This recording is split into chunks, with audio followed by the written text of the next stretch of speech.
ఏమైందమ్మా? ఆయన రాకుండా నేను తినలేనత్తయ్య. తినాలమ్మా, కడుపుతో ఉన్న పిల్లవి. వేళకి తిండి తినకపోతే నీ ఆరోగ్యం ఏమైపోతుంది చెప్పు. అయినా ఇప్పుడు నువ్వు ఆలోచించాల్సింది వాడి గురించి కాదు, నీ గురించి కాదు, నీ కడుపులో ఉన్న బిడ్డ గురించి. అర్థమైందా? అది అలా బుద్ధిమంతురాల్లాగా పురుడు పోసుకునే వరకు చెప్పిన మాట వినాలి, సరేనా? తలోపటం కాదు, తిను.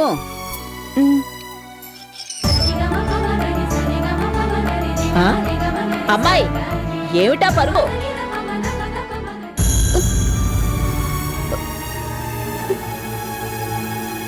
అమ్మా, కొంచెం అన్నం ఉంట పెట్టమ్మా. అమ్మా, కొంచెం అన్నం ఉంట పెట్టమ్మా. బాగా ఆకలేస్తుందమ్మా. అమ్మా,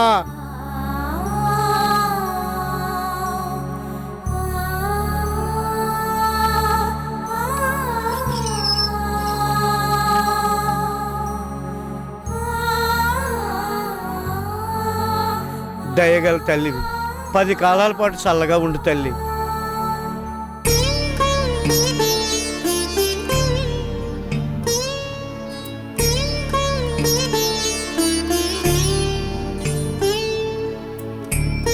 గేటు చెప్పుడైతే ఆయన వచ్చారేమో అనుకున్నాను అత్తయ్య. చాలే, గేటు దాకా వచ్చినోడు ఇంట్లోకి రాడా?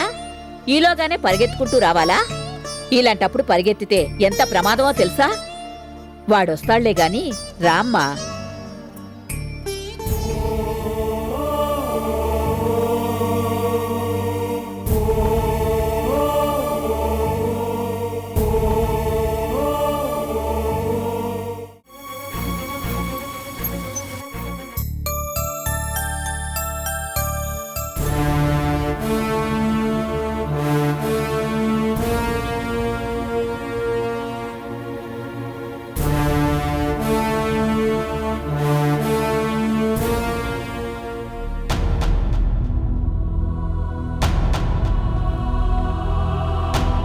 పెద్దాడా, ఏమైందిరా?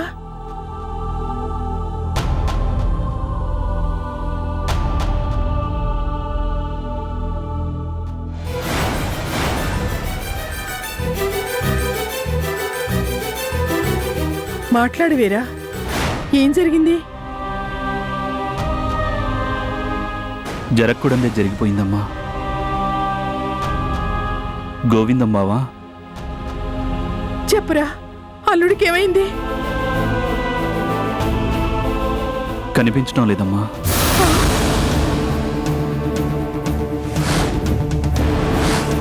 పెద్దాడా, అంటే అల్లుడు? తెలీదమ్మా. బ్యాంక్ నుంచి డబ్బు డ్రా చేసి బయటికెళ్ళిన గోవిందం ఏమయ్యాడో తెలీదు. అటు శారదంటే గోవిందం కోసం ఫోన్ల మీద ఫోన్లు, ఇటు గోవిందం కోసం ఎంత ప్రయత్నించినా ఆచూకీ తెలియలేదు. రోజంతా పిచ్చెక్కిపోయిందమ్మా. అయ్యో, అల్లుడేమైనట్టు? అంత డబ్బుతో ఎక్కడికి వెళ్ళినట్టు? ఒకవేళ కల్పనకు గాని ఫోన్ చేశాడేమో. ఆ విషయం తెలుసుకుందామని కల్పన వాళ్ళ ఇంటికి కూడా వెళ్ళాను. కానీ అక్కడ కల్పన, ఏమైంది? అదేంటి బాబు తెలియనట్టు అడుగుతావు? నీ చెల్లెలు తల్లి కాబోతోంది కదా. పెద్దడా, ఏమిట్రా నువ్వు చెప్పేది? కల్పన తల్లి కాబోతుందా? గోవిందం ఇంటికి రాగానే ముందుగా ఈ శుభవార్త తనతో చెప్పి ఆ తర్వాత మనందరికీ చెప్పాలని ఎదురు చూస్తోందట. కానీ గోవిందం... మరి అల్లుడు కనిపించకపోవడం గురించి నువ్వు కల్పనతో చెప్పావా? మంచి పని చేశావు. ఉండు, నేనిప్పుడే కల్పనకు ఫోన్ చేసి కనుక్కుంటాను.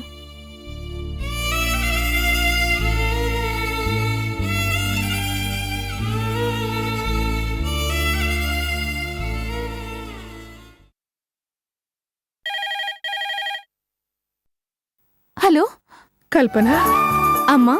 పెద్దాడు చెప్పాడు, నిజమేనా? ఎన్నో నెల? 3. ఈ విషయం తెలియగానే నాకెంత సంతోషం వేసిందో తెలుసా? ఏమ్మా, కన్న తల్లిని ముందుగా నాకు ఫోన్ చేసి చెప్పాలనిపించలేదా? అది కాదమ్మా, ఈ శుభవార్తని ముందుగా మీ అల్లుడి గారితో చెప్పిన తర్వాతని.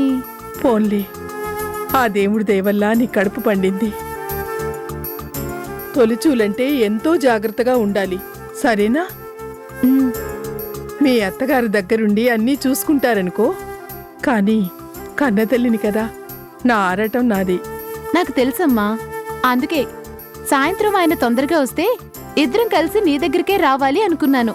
కానీ నీ అల్లుడు గారు ఏమో బిజీ అయిపోయారు. అర్ధరాత్రి దాటినా ఇంకా ఇంటికి రాలేదు చూడు. కంగారు పడతావెందుకమ్మా, వస్తాళ్లే. ఏదైనా ముఖ్యమైన పని మీద వెళ్ళాడేమో. ఎంత ముఖ్యమైన పనైతే మాత్రం అర్ధరాత్రి దాకానా? కనీసం ఒక్క ఫోన్ అయినా చేయొచ్చు కదా. చేయలేదు. అర్ధరాత్రి దాటినా ఇంటికి రాలేదు. ఎక్కడికెళ్లారో ఏం చేస్తున్నారో ఆ భగవంతుడికే తెలియాలి. కంగారెందుకే, వచ్చేస్తాళ్లే. నేను మీ నాన్నగారు రేపు మీ ఇంటికొస్తాం, సరేనా? ఉమ్, అలాగేనమ్మా. అల్లుడు గారు రాగానే త్వరగా పడుకో. ఉంటాను. అలాగేనమ్మా. పెద్దాడా, అల్లుడు ఇంకా ఇంటికి చేరలేదంట. ఏమైపోయాడంటావురా? అదే నాకు అర్థం కావటం లేదమ్మా. ఏమయ్యాడో, ఎలాంటి పరిస్థితుల్లో ఉన్నాడో.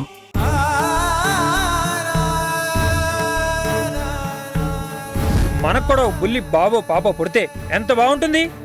ఎంచక్క వాళ్ళని ముద్దు చేయొచ్చు, రోజు గో తినిపించొచ్చు, జోలపాట పాడి ఏంటి చక్క నిద్రపుచ్చొచ్చు.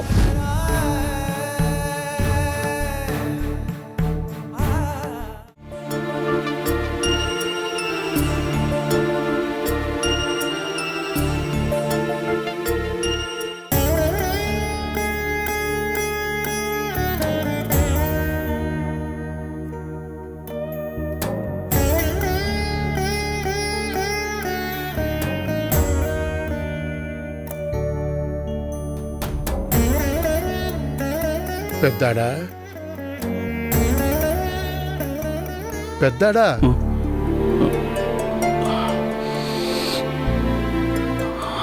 ఇక్కడ పడుకున్నావేమిట్రా? మీ అమ్మ నాకు జరిగిందంతా చెప్పిందిరా.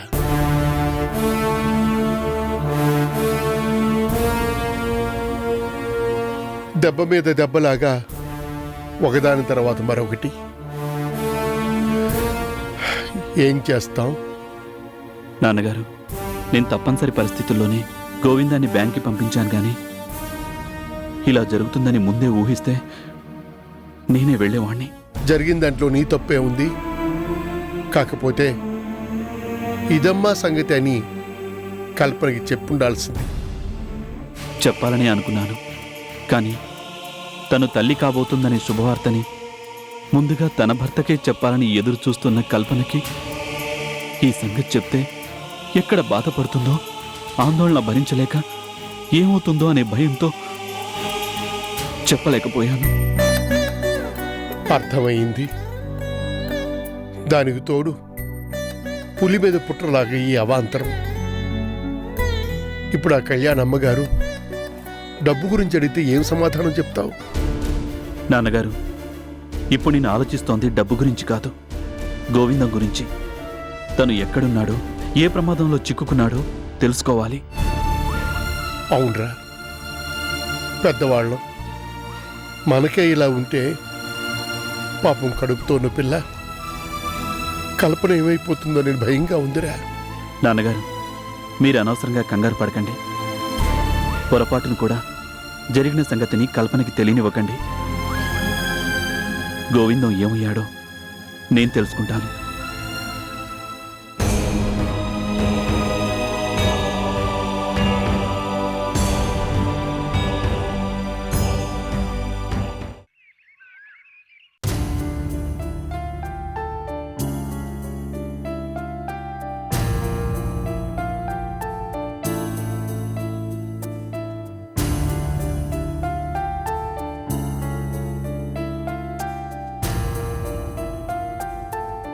అమ్మా, నేను హాస్పిటల్కి వెళ్ళొస్తాను.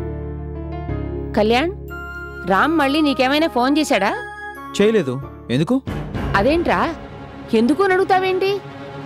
డబ్బు తీసుకొస్తానన్నవాడు 24 గంటలు గడిచినా రాకపోతే, కనీసం ఫోన్ కూడా చెయ్యకపోతే ఏమైందో తెలుసుకోవద్దా? అమ్మా నువ్వు రామ్ను అనుమానిస్తున్నావా? ఉహుం, అనుమానించడం కాదురా, కానీ సౌందర్య దగ్గర తీసుకున్న డబ్బుని ఇవాళైనా తిరిగి ఇవ్వాలి కదా.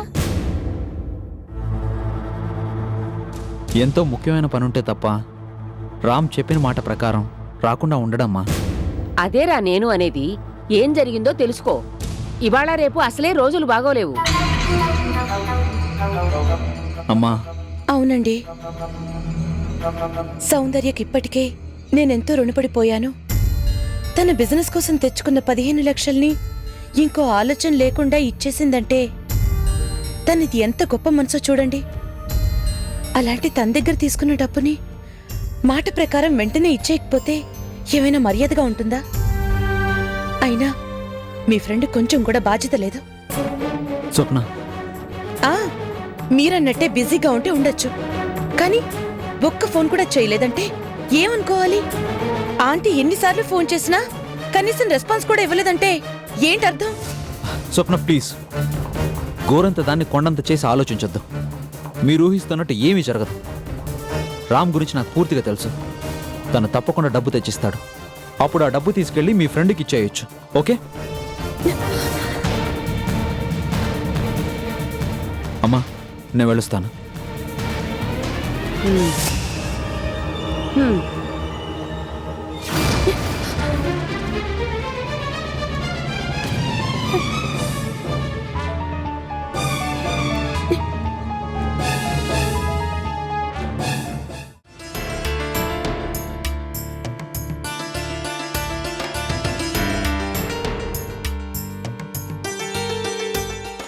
ఏమండి, ఒకవేళ అంత డబ్బుతో అల్లుడు బ్యాంకు నుండి రావడాన్ని ఎవరైనా చూసి దారి కాచి ఏమైనా చేసుంటారేమోనండి. అన్నపూర్ణ, అలాంటిదేమీ జరగదు. నువ్వేం దిగులు పడక. ఏమీ జరగకపోతే అల్లుడు ఏమైపోయినట్టండి? అల్లుడు ఆచూకీ తెలుసుకోవడానికి పెద్దాడు వెళ్ళాడు కదా, చూద్దాం.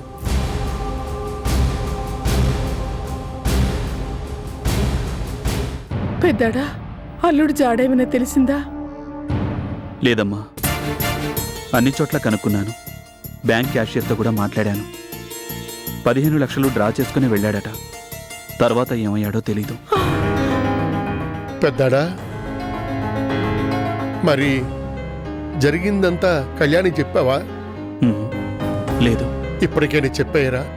లేకపోతే వాళ్ళు నిన్ను అపార్థం చేసుకుంటారు. ఏం చెప్పను నాన్నగారు. నా బావమరిది బ్యాంక్ నుంచి డబ్బు డ్రా చేసుకుని కనిపించకుండా ఎక్కడికో వెళ్ళిపోయాడు అంటే వాళ్లే కాదు, ఎవరైనా సరే అపార్థమే చేసుకుంటారు. నిజం చెప్పేస్తే నా చెల్లెలి భర్త దొంగ అని చెప్పినట్టు అవుతుంది. అందుకే ఒక్కసారి కాదు 10 సార్లు చెప్పాలని నోటిదాకా వచ్చినా చెప్పలేక నోరు కట్టేసుకున్నాను.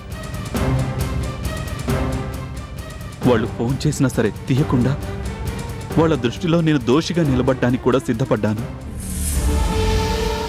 పెద్దాడా, అవునమ్మా, ఏం జరిగిందో ఎలా జరిగిందో ఆ దేవుడికే తెలుసు. కానీ ఎట్టి పరిస్థితుల్లోనూ నిందని నేను భరించడానికే సిద్ధపడతాను. కానీ అమాయకుడైన గోవిందాన్ని మాట పడనివ్వను. కడుపుతో ఉన్న నా చెల్లెలి కంటతడిని నేను చూడలేనమ్మా. పెద్దాడా, ఎందుకురా ఏదేదో ఊహించుకుని బాధపడతావు? మనం భయపడుతున్నట్టు ఏమీ జరగదు. పోలీస్ కంప్లైంట్ ఇస్తే నిజం నలుగురికి తెలిసిపోతుంది అనిపిస్తే, పోనీ అల్లుడు ఏమయ్యాడో, ఏం జరగడానికి అవకాశం ఉందో ఆ కోణంలో ఆలోచిద్దాంరా. అలాగే నాన్నగారు, మా వాళ్లతో కలిసి సిటీ మొత్తం జల్లెడ పట్టైనా సరే గోవిందం జాడ తెలుసుకుంటాను.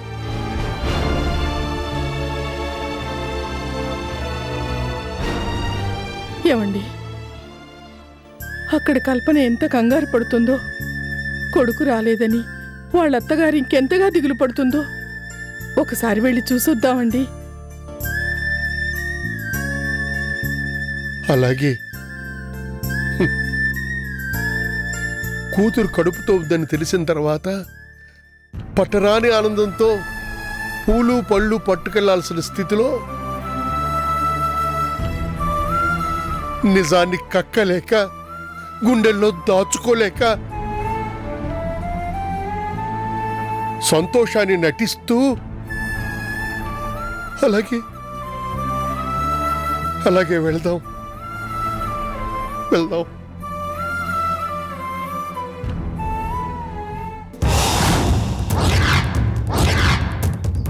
ఏంటి స్వప్న నువ్వు అనేది? ఆ రామ్ ప్రసాద్ ఇంకా మీకు డబ్బు ఇవ్వలేదా? ఓ మై గాడ్, అదేంటి బ్యాంకు నుంచి డ్రా చేసిన డబ్బుని ఇంకా ఇవ్వకపోవడం ఏంటి? కొంపదీసి ఆ 15 లక్షలు తీసుకుని పారిపోలేదు కదా? సౌందర్య, ఆలోచిస్తుంటే నాకు అలాగే అనిపిస్తోంది. 24 అవర్స్ కింద చెక్ని డ్రా చేసుకోవడం ఏంటి? బిజీగా ఉండి రాలేకపోతున్నాను అని బిల్డప్ ఏంటి? ఆంటీ ఎన్నిసార్లు ఫోన్ చేసినా రెస్పాన్స్ ఇవ్వకపోవడం ఏంటి? Something is wrong. సందేహమే లేదు, ఆ రామ్ ప్రసాద్ మీ 15 లక్షల్ని మింగేయాలని ప్లాన్ చేశాడు. తను అలా ఎలా చేస్తాడు? అలాగే చేస్తాడు. ఎందుకంటే వాడు లోఫర్ కాబట్టి, చీటర్ కాబట్టి, మోరల్ వాల్యూస్ అంటూ లేని ఓ క్రిమినల్ కాబట్టి.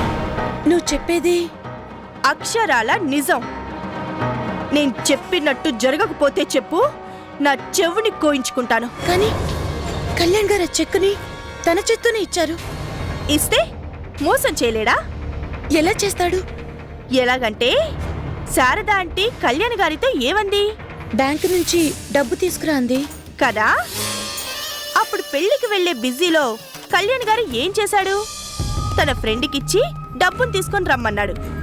అలాగే రేపు ఆ రామ్ ప్రసాద్ కూడా ఫ్యాక్టరీలో తను బిజీగా ఉండిపోయి ఆ చెక్కుని తన ఫ్రెండ్ ఎవరికో ఇచ్చాను అని చెప్పొచ్చు. ఆ సోకాల్డ్ ఫ్రెండ్ ఎవరో బ్యాంకు నుంచి డబ్బును తెస్తుంటే కొంతమంది రౌడీలు దారి కాచి అటాక్ చేశారు అనొచ్చు. అలా ఎలా చెప్తాడు? ఎవరు ఫ్రెండ్కి ఇచ్చానంటే నమ్మిస్తావా? ఫ్రెండ్కి కాకపోతే తన బావకో బావమర్దికో ఇచ్చాను అంటాడు. అనుకున్న ప్లాన్ ప్రకారం ఆ బావనో బామ్మర్దినో కొన్నాళ్ళు అండర్ గ్రౌండ్ లోకి వెళ్ళిపోమ్మని ఏడుస్తూ కళ్యాణ్ దగ్గరకొచ్చి డబ్బుతో వస్తున్న మా బావని ఎవరో కిడ్నాప్ చేశారేమో అని గోల పెట్టొచ్చు. ఇప్పుడు నేనేం చేయాలో నువ్వే చెప్పు కళ్యాణ్ అంటూ బోరు మనొచ్చు. మరి అంత అన్యాయమా? కట్టుకున్న దాన్నే అన్యాయం చేసిన రోగ్ వాడికి ఫ్రెండ్ని మోసం చేయడం ఓ లెక్క? సౌందర్య, ఇప్పుడేంటి దారి? అలాంటి రాస్కల్ తో ఫ్రెండ్షిప్ చేసినందుకు చివరికి నీకు కళ్యాణికి మిగిలే దారి గోదారే. సౌందర్య, నీ అసహనాన్ని కోపాన్ని ఇక్కడ నా మీద కాదు, అక్కడ నీ కళ్యాణ్ దగ్గర చూపించు. ఆ రామ్ ప్రసాద్ లాంటి మాయగాళ్ల ఉచ్చులో పడి నిండా మునిగిపోకుండా జాగ్రత్త పడమని హెచ్చరించు.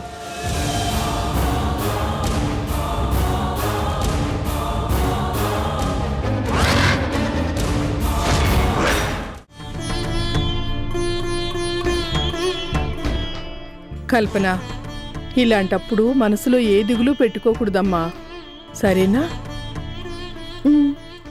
ఏంటో కోడలు నెల తప్పిందని పొంగిపోవాలో, కొడుకు కనిపించినందుకు బాధపడాలో అర్థమే కావడం లేదు. పుట్టి బుద్ధెరిగినప్పటి నుంచి మా గోవిందం ఎప్పుడూ ఇలా చేయలేదు. ఎక్కడికెళ్ళాడో ఏమైపోయాడో. అమ్మా, మీతో ఒక విషయం చెప్పాలి. దేని గురించి అన్నయ్య గారు? అల్లుడు గారి గురించి. నాన్నా, కంగారు పడాల్సిందేమీ లేదు. కాకపోతే ఏం జరిగింది నాన్నా?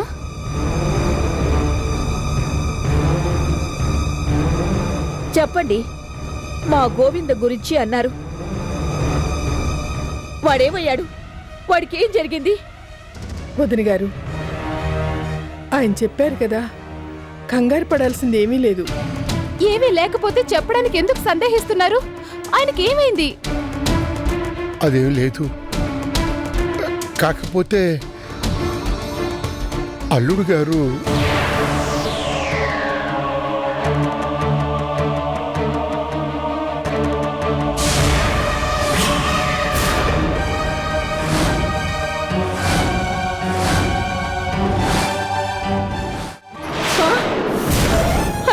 గోవిందం బ్యాంక్ నుంచి డబ్బు తీసుకొస్తూ ఫోన్ చేశాక కనిపించట్లేదంటే ఏం జరిగిందో ఏంటో. అసలే నా బిడ్డ అమాయకుడు.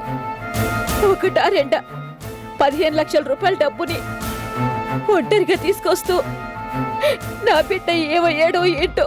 క్షమించండి అమ్మా, మీరు కంగారు పడతారని చెప్పడానికి వచ్చాం గాని అల్లుడు గారికి ఏం కాదు. అవునమ్మా, మా పెద్దాడు అల్లుడు కోసం అన్ని చోట్ల వెతికిస్తున్నాడు. అల్లుడికి ఏమీ కాదు. అయ్యో భగవంతుడా, శుభవాని కోడలు నీళ్ళోసుకుందనుకుంటే ఇలాంటి బాధలు తెచ్చిపెట్టావేంటయ్యా. నాన్న, అన్నయ్య ఎందుకు ఇలా చేశాడు? నేను అనుకుంటూనే ఉన్నాను. పొద్దున్న నుంచి ఆయన ఒక్కసారి కూడా ఫోన్ చేయలేదంటే, నేను ఎన్నిసార్లు ఫోన్ చేసినా తీయలేదంటే ఏదో జరగరాంది జరిగే ఉంటుందని